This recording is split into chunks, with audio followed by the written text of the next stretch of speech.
ಬೆಂಗಳೂರು ಫಸ್ಟ್ಗೆ ಮತ್ತೆ ಸ್ವಾಗತ. ಸಿಇಟಿ ಎಂಜಿನಿಯರಿಂಗ್ ಸೀಟ್ಗಳ ಆಕಾಂಕ್ಷಿಗಳಿಗೆ ಸಿಹಿ ಸುದ್ದಿ. ಸಿಇಟಿ ಎಂಜಿನಿಯರಿಂಗ್ ಸೀಟು ಆಯ್ಕೆ ಅವಧಿ ಮುಂದಿನ 2 ದಿನಗಳ ಕಾಲ ವಿಸ್ತರಣೆಯಾಗಿದೆ. ಇದು ವಿದ್ಯಾರ್ಥಿಗಳ ಪ್ರತಿಭಟನೆಯ ಪ್ರತಿಫಲವಾಗಿದೆ. ಸೊ ಈ ಸ್ಟೋರಿಯೊಂದಿಗೆ ಇವತ್ತಿನ ಬೆಂಗಳೂರು ಫಸ್ಟ್ ಅನ್ನ ಮುಗಿಸ್ತಾ ಇದ್ದೀವಿ. ನೇರ ದಿಟ್ಟ ನಿರಂತರ ಸುದ್ದಿಗಾಗಿ ನೋಡ್ತಾ ಇರಿ ಸುವರ್ಣ ನ್ಯೂಸ್.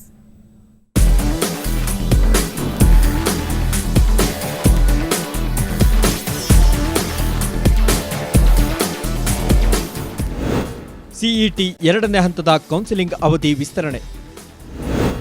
ಜುಲೈ 31ರವರೆಗೂ ಸೀಟು ಹಂಚಿಕೆ.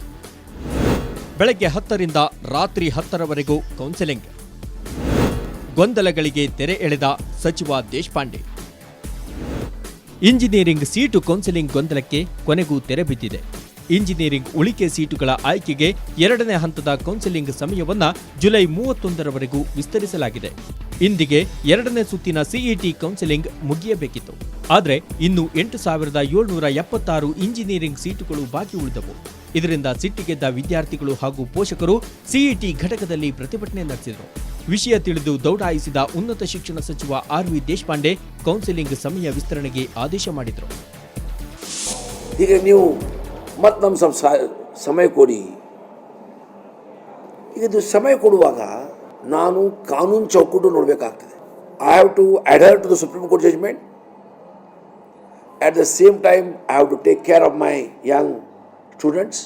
We have decided, please note that tomorrow 10 a.m, second round of extension for engineering vacant seats, 8,776 ಸೀಟಿಗೆ ಮಾತ್ರ tomorrow night 10 p.m. to end. ಸಚಿವರ ಭರವಸೆಯಂತೆ ನಾಳೆ ಬೆಳಗ್ಗೆ 10 ಗಂಟೆಯಿಂದ ರಾತ್ರಿ 10 ಗಂಟೆವರೆಗೆ ಇಂಜಿನಿಯರಿಂಗ್ನ 8,776 ಹಾಗೂ ವಾಸ್ತುಶಿಲ್ಪ ಕೋರ್ಸಿನ 80 ಉಳಿಕೆ ಸೀಟುಗಳಿಗೆ ಕೌನ್ಸೆಲಿಂಗ್ ನಡೆಯಲಿದೆ. ಜುಲೈ 31ರ 5 ಗಂಟೆಯೊಳಗೆ ಸೀಟು ಹಂಚಿಕೆ ಪ್ರಕ್ರಿಯೆ ಮುಗಿಯಲಿದೆ. ಇದು ವಿದ್ಯಾರ್ಥಿಗಳ ಮೊಗದಲ್ಲಿ ಹರ್ಷ ಮೂಡಿಸಿದೆ. ಸೆಕೆಂಡ್ ರೌಂಡ್ ಎಕ್ಸ್ಟೆಂಡ್ ಮಾಡಿದ್ದಾರೆ. ಇವತ್ತು ಲಾಸ್ಟ್ ಡೇಟ್ ಅಂತ ಹೇಳಿದರು 4 o'clock ಒಳಗೆ. ಸೊ ಆದ್ದರಿಂದ ಎಲ್ಲ ಸ್ಟೂಡೆಂಟ್ಸು ಇಲ್ಲಿ ಬಂದುಬಿಟ್ಟು ಗಲಾಟೆ ಮಾಡಿದ್ದಾರೆ. ನಮಗಿನ್ನೂ ಟೈಮ್ ಬೇಕು. ಆಮೇಲೆ ನಾವು ಕೊಟ್ಟಿರೋ ಬ್ಯಾಂಚ್ ಕರೆಕ್ಟಾಗಿ ಕೊಟ್ಟಿಲ್ಲ. ನಾವು ಕೇಳಿದ DC ಅಂದರೆ ಅವ್ರು CS ಆ ಥರ ಎಲ್ಲ ಕೊಟ್ಟಿದ್ದಾರೆ. ಸೊ ಹಂಗಾಗಿ ಗಲಾಟೆ ಮಾಡಿ ಇನ್ನೂ ಎಕ್ಸ್ಟೆಂಡ್ ಮಾಡಬೇಕು ಡೇಸ್ನ ಅಂತ ಕೇಳಿದ್ದಾರೆ. ಸೊ ಇನ್ನೂ 2 days ಎಕ್ಸ್ಟೆಂಡ್ ಮಾಡಿದ್ದಾರೆ. ಉಳಿಕೆ ಸೀಟುಗಳ ಹಂಚಿಕೆಗೆ ಸರ್ಕಾರ 3ನೇ ಸುತ್ತಿನ ಕೌನ್ಸಿಲಿಂಗ್ ನಡೆಸಲು ಚಿಂತಿಸಿತ್ತು. ಆದರೆ ಇದಕ್ಕೆ ಕಾಲಾವಕಾಶ ಇಲ್ಲದ ಕಾರಣ 2ನೇ ಸುತ್ತಿನ ಕೌನ್ಸಿಲಿಂಗ್ ಅವಧಿಯನ್ನೇ ವಿಸ್ತರಿಸಿ ವಿದ್ಯಾರ್ಥಿಗಳ ಕೆಂಗಣ್ಣಿನಿಂದ ಪಾರಾಗಿದೆ. ಸರ್ಕಾರದ ಈ ನಿರ್ಧಾರದಿಂದ ಸುಪ್ರೀಂ ಕೋರ್ಟ್ ಆದೇಶವನ್ನು ಪಾಲಿಸಿದಂತಾಗಿದ್ದು ವಿದ್ಯಾರ್ಥಿ ಹಾಗೂ ಪೋಷಕರ ಗೊಂದಲ ಆತಂಕಗಳು ದೂರವಾಗಿದೆ.